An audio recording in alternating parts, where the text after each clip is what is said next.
Tak ada cara ke yang kita boleh ikhtiar. Kita fikir sat.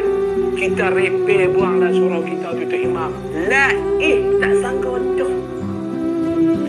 Hari tu munah kongkot. Terpelik tak tempat ambil yang layang.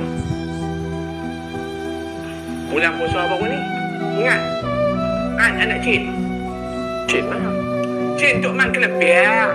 Hak dia nak pergi ambil yang layang tu. Hak kayu jemui tu kena kepala dia. Hai raya. Tu Imam jangan buat lupa. Tu Imam Nala punya panjang baca khutbah. Cuk mak kau pingsan. Hangat. Minggu lepas. Terlucu.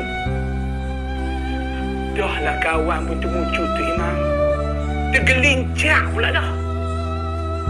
Hari ni mak senang pula jatuh tengah. Bukan nak tunggu tu Imam kena baru kita nak esok perbaik kot.